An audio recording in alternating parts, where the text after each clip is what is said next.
بسم اللہ الرحمن الرحیم۔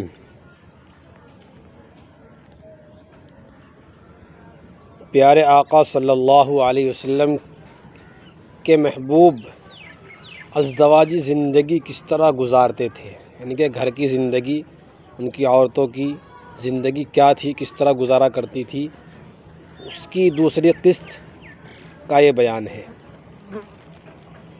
ام المؤمنین سیدہ خدیجۃ الکبریٰ رضی اللہ تعالی عنہ کی ازواجی زندگی، یعنی حضرت خدیجہ رضی اللہ تعالی عنہ کی زندگی کیسی تھی، کس طرح تھی، کیسے گزارتی تھی، کیا کرتی تھی، اس کے اندر بیان کیا جائے گا۔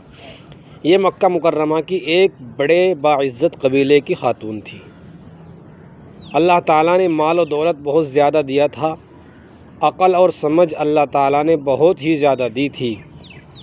اللہ رب العزت نے ان کو اخلاق حمیدہ عطا کیے تھے، چنانچہ ان کی شادی ہوئی، خاوند فوت ہو گئے، پھر نکاح ہوا، پھر ایسا ہی ہوا، تو یہ اپنے مال کو تجارت میں استعمال کرتی تھی، اور شہر میں ان کو کوئی اچھا بندہ نظر آتا تو اس کو اپنا مال دے کر تجارت کے لیے بھیجتی، اور اس تجارت سے اس کو نفع ہوتا۔ یہ اپنے وقت کی بڑی امیر خاتون تھی۔ مکہ مکرمہ میں جو بھی ان کا نام لیتا تھا وہ سمجھا جاتا تھا، وہ سمجھتا تھا کہ یہ بہت ہی باعزت اور مالدار اور فضل و کمال رکھنے والی خاتون ہے۔ ان کا لقب طاہرہ پڑ گیا تھا۔ اب سوچئے کہ زمانہ جاہلیت میں جب کہ بیٹیوں کو زندہ دفن کر دیا جاتا تھا، جب کہ عورتیں بازار میں بکا کرتی تھی، ان کی قیمت لگا کرتی تھی، اس وقت میں اس خاتون کو اس ماحول میں طاہرہ کے نام سے پکارا جاتا تھا۔ طاہرہ کا مطلب ہوتا ہے پاکیزہ، پاک زندگی گزارنے والی، تو اس لقب سے ہی ان کی عظمت سامنے آتی ہے۔ ان کو پتہ چلا نبی علیہ السلام کے بارے میں کہ ایک نوجوان ہے، اپنی دیانت، امانت، صداقت میں وہ بہت معروف ہے، لوگ اس کو بہت پسند کرتے ہیں، تو انہوں نے نبی علیہ السلام کو پیغام بھیجا کہ آپ میرا مال لے کر تجارت کے لیے شام جائیں، اور جتنا میں عام لوگوں کو پیسے دیتی ہوں، آپ کو میں اس سے 2 گنے پیسے دوں گی۔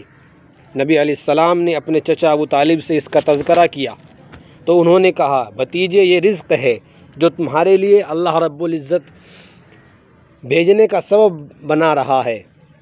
چنانچہ ان کے مشورے سے نبی علیہ السلام نے شام کا سفر فرمایا، تو اس خاتون نے اپنا ایک غلام جس کا نام میسرہ تھا، اس کو نبی علیہ السلام کے ساتھ کر دیا، اور اس کے ذمے لگایا کہ اس پورے سفر کی کارگزاری تم نے واپس آ کر مجھے سنانی ہے۔ نبی علیہ السلام سفر میں تشریف لے گئے، اور اس سفر میں پھر ایک راہب سے ملاقات ہوئی، اس نے آپ کو بتایا کہ آپ اللہ کے نبی بنیں گے۔ پھر جو سامان تجارت تھا اس کو نبی علیہ السلام نے اتنا صحیح بیچا کہ غلام بھی حیران ہو گیا آپ کی صداقت پر، آپ کی دیانت پر۔ پھر آپ نے وہاں سے دوسرا مال خریدا اور واپس تشریف لے آئے۔ اللہ تعالیٰ کی شان دیکھے کہ خدیجہ رضی اللہ تعالی عنہ اپنے مال تجارت کو پہلے بھیجتی تھی، تو جتنا نفع اس میں ہوتا تھا اس سے زیادہ نفع، 2 گنا زیادہ نفع اس میں ہوا۔ لیکن نبی علیہ السلام کے پاس صداقت اپنی تھی۔ دیکھیے، مال پرایا تھا، لیکن نبی علیہ السلام کے پاس صداقت اپنی تھی، دیانت اپنی تھی، ذہانت اپنی تھی۔ ان صفتوں کے باوجود، ان صفتوں کو جب آپ نے پرائے مال پر لگایا، اللہ نے اس کے لیے اتنا فائدہ مند بنا دیا۔ تو اگر آج کوئی آدمی اپنے مال پر ان صفتوں کو لگائے گا تو اللہ تعالیٰ اس کو کیوں نہیں اس کے رزق میں کیوں برکت عطا نہیں کرے گا، کیوں اس کے مال میں بڑھوتری نہیں کرے گا؟ ایسا نہیں ہے۔ اگر ہم ان صفتوں کے ساتھ، امانت اور صداقت کے ساتھ، دیانت کے ساتھ اور ذہانت کے ساتھ اپنے مال کو استعمال کریں گے تو انشاءاللہ اللہ پاک ضرور بالضرور ہمارے رزق میں اور ہمارے مال میں برکت فرمائے گا۔ جب سفر شام سے واپس آئے تو میسرہ نے پورے سفر کے حالات سنائے، کارگزاری سنائی۔ خدیجۃ الکبریٰ رضی اللہ تعالی عنہ بڑی سمجھدار تھی، انہوں نے اس نوجوان کے اندر بہت عظمت کے نشان ڈھونڈ لیے۔ اس وقت جب کسی کو وہم و گمان بھی نہیں تھا، اس خاتون نے اس نوجوان کے اندر بہت عظمت پالی، حتیٰ کہ اس کے دل کے اندر خیال آیا اگرچہ یہ غریب گھر کا بچہ ہے مگر صفات انسانی سے مالا مال ہے، لہٰذا کیوں نہ میں اس کو شریک زندگی بناؤں، اپنے سر کا تاج بناؤں۔ چنانچہ ان کی ایک سہیلی تھی، ان کا نام تھا نفیسہ، تو خدیجہ نے اپنی سہیلی نفیسہ کو اپنے دل کا راز بتایا کہ میں چاہتی ہوں کہ یہ نوجوان اتنے اچھے اخلاق والا، عادات والا ہے کہ میں ان کی شریک حیات بن کر رہوں۔ میرے پاس دنیا کا مال ہے اور ان کے پاس حسن خلق کی دولت ہے، تو اس کا کوئی سبب بن جائے تو کتنا اچھا ہے۔ نفیسہ سمجھدار نوجوان لڑکی تھی، وہ کہنے لگی کہ میں تمہاری بات کا راستہ ہموار کرتی ہوں۔ چنانچہ نبی علیہ السلام کی خدمت میں حاضر ہوئی اور عرض کرنے لگی کہ اے محمد صلی اللہ علیہ وسلم، آپ جوان العمر ہیں، آپ نکاح کیوں نہیں کر لیتے؟ تو اس نے آگے سے کہا کہ اگر کوئی سبب بنے تو کیا آپ راضی ہیں؟ آپ صلی اللہ علیہ وسلم نے فرمایا میرے پاس تو ابھی نکاح کے وسائل ہی نہیں۔ آپ صلی اللہ علیہ وسلم نے فرمایا کہ میرے پاس تو ابھی نکاح کے وسائل ہی نہیں ہیں۔ تو اس نے کہا کہ اگر کوئی سبب بنے تو کیا آپ راضی ہیں؟ نبی علیہ السلام نے فرمایا ہاں۔ چنانچہ آپ صلی اللہ علیہ وسلم نے خدیجہ کے بارے میں ہاں کر دی تو وہ خوشی خوشی واپس آئی اور اس نے آ کر کہا خدیجہ تمہاری مراد پوری ہو گئی، اب اس کے لیے باضابطہ طریقہ اختیار کر لو۔ چنانچہ خدیجہ الکبریٰ نے اپنے چچا کو اپنے دل کا راز بتلا دیا کہ میں نکاح کرنا چاہتی ہوں اور میری نظر میں اس نوجوان سے بڑھ کر کوئی بہتر دنیا میں پرپوزل نہیں ہے۔ تو ان کے چچا ابو طالب سے رابطہ کیا۔ چچا ابو طالب بہت خوش ہوئے کہ میرے بھتیجے کے لیے عرب کی بہترین عورت کا رشتہ آیا ہے۔ چنانچہ نکاح کے لیے ایک جگہ پر اکٹھے ہوئے۔ اس موقع پر ابو طالب نے حیران کن خطبہ پڑھا اور اس میں انہوں نے اپنے بھتیجے یعنی نبی علیہ السلام کے ایسے فضائل بیان کیے، ایسی صفتیں بیان کی کہ حق ادا کر دیا، اور پھر یہ کہا کہ میرے اس بھتیجے کے نکاح کے لیے آپ بھی جو بھی مہر چاہیں مقرر کریں، ادا کرنے کے لیے میں تیار ہوں۔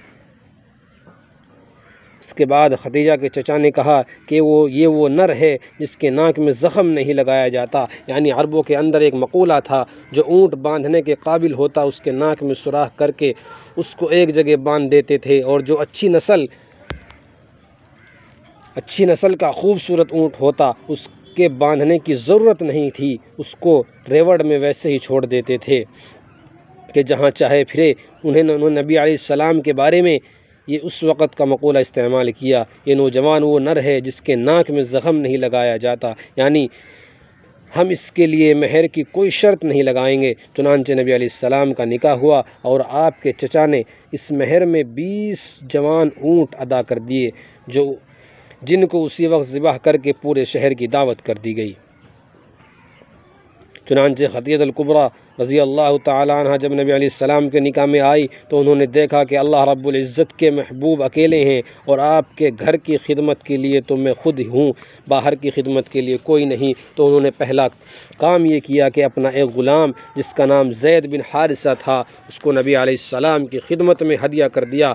اب دیکھیے کہ نیک بیویاں اپنے خاوند کا کیسے دل جیت لیتی ہیں۔ تو گھر کی خدمت اپنے ذمے رکھی اور باہر کی خدمت کے لیے اپنا غلام دے دیا۔ اس لیے ہمیں چاہیے کہ اپنی عورتوں کو سمجھائیں، ان کو یہ طریقے بتائیں، ان کو ازواج مطہرات کا زندگی کا طریقہ بتائیں، اور صلی اللہ علیہ وسلم اور نبیوں کی اور صحابہ کی عورتوں کا طریقہ بتائیں، ان کی زندگی میں لائیں تاکہ ہمارے گھروں کا حال بھی سنور جائے اور اللہ کے رسول صلی اللہ علیہ وسلم کی عورتوں کی ازواج مطہرات کی زندگی کی طرح ہمارا بھی گھروں کا ماحول خوشگوار بن جائے۔ اللہ پاک عمل کرنے کی توفیق عطا فرمائے۔ وآخر دعوانا ان الحمد للہ رب العالمین۔ السلام علیکم ورحمۃ اللہ وبرکاتہ۔